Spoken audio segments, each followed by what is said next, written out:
Actuellement, vous n'êtes pas dans une bonne position. L'Ukraine est dans une mauvaise position et vous l'avez permis ça d'arriver. Depuis, vous n'êtes pas dans une bonne position.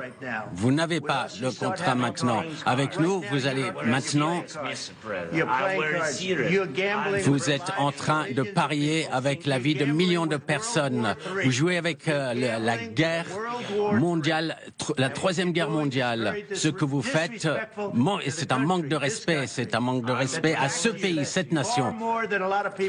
Et est-ce que vous avez dit merci une seule fois ici, dans cette réunion? Est-ce que l'on vous a entendu dire merci? Vous êtes allé en Pennsylvanie et faire campagne pour l'opposition en octobre et vous devez apprécier ce que nous faisons. Le président tente de sauver votre pays. Excusez-moi. Si vous croyez que vous parlez plus fort, et si vous parlez fort, vous allez avoir raison. Quand vous parlez de la guerre en Ukraine, il ne parle pas fort. Votre pays a des gros problèmes. Et vous n'êtes pas en train de gagner, vous n'êtes pas en train de vaincre. Mais il y a beaucoup de chances que vous puissiez vous en sortir grâce à nous. Monsieur le Président, depuis le début, nous avons été seuls. Et on vous a dit merci. On vous a donné... Avec le président stupide, on vous a donné 350 milliards de dollars. On vous a donné des équipements et du matériel militaire. Vous vous êtes servi de notre équipement. Si vous n'aviez pas notre équipement militaire, cette guerre aurait été finie en une arrêtée. Vous le savez, nous, on a eu des conversations avec Poutine, beaucoup de conversations. On a eu des débats et on a signé. Moi personnellement, avec en tant que nouveau président en 2019, j'ai signé un accord. J'ai signé avec lui un accord pour un cessez-le-feu. Tout le monde m'a dit que on a signé, c'était un contrat, avec un contrat de gaz, oui, mais après, c'est le feu, il ne l'a pas respecté, il a tué nos gens, il n'a pas échangé de prisonniers. On a signé pour un échange de prisonniers aussi, il ne l'a pas fait. Donc, de quelle diplomatie est-on parle? Qu'est-ce que les États-Unis peuvent faire? Qu'est-ce que vous voulez dire?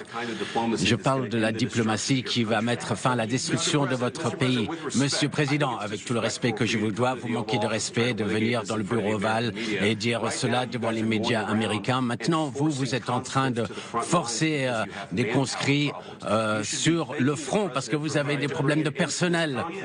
Vous devrez être content que le président entre dans ce conflit.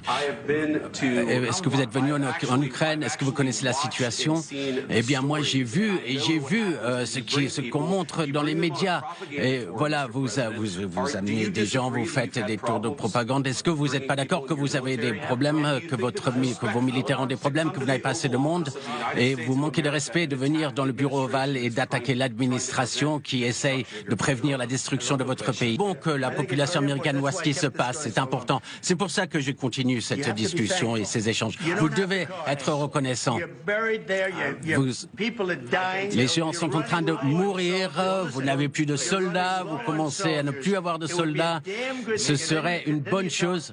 Et ensuite, vous nous dites, ah non, moi je ne veux pas de cessez-le-feu, je ne veux pas cesser le feu, moi je veux ci, moi je veux ça. Non, écoutez, si vous arrivez à un cessez-le-feu maintenant, prenez-le comme ça, il n'y aura plus de balles qui voleront et vos hommes ne seront plus tués. Vous ne voulez pas de cessez-le-feu, c'est ça que vous dites? Moi je veux un cessez-le-feu. Vous allez avoir un cessez-le-feu plus rapidement avec cet accord. Vous pensez que je ne veux pas de cessez-le-feu? Qu'est-ce que vous pensez? Il y a quelqu'un qui s'appelle Biden, c'était pas une personne intelligente. Ça, c'était... excusez-moi, c'était avec Obama. Obama vous a donné des armes. Moi, je vous ai donné des javelines pour vous battre. Obama vous a donné des bateaux. Et Trump a donné des javelots, des javelins. Vous devriez être plus reconnaissant.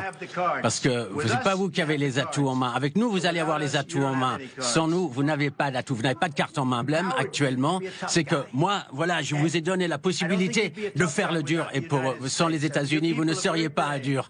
Vos gens sont très courageux. Mais soit il faut qu'on arrive à un accord, ou nous, on se retire. Et si nous, on se retire, vous allez voir ce qui va se passer. Et ça, je ne crois pas que ça va être joli pour vous. Mais voilà, vous pouvez continuer à combattre. Mais vous n'avez pas les cartes en main. Mais une fois qu'on aura signé cet accord, vous serez dans une bien meilleure position. reconnaissant. Mais vous n'agissez pas en tant que personne reconnaissante. Et ça, ce n'est pas gentil. Ce n'est pas gentil du tout. Voilà. Et je crois qu'on en a assez entendu, assez vu. Qu'est-ce que vous en pensez? Là, ça va faire de bonnes images, ça c'est sûr. Ça va être spectaculaire lorsqu'on va voir ça sur nos écrans. On va voir ce qui se passe.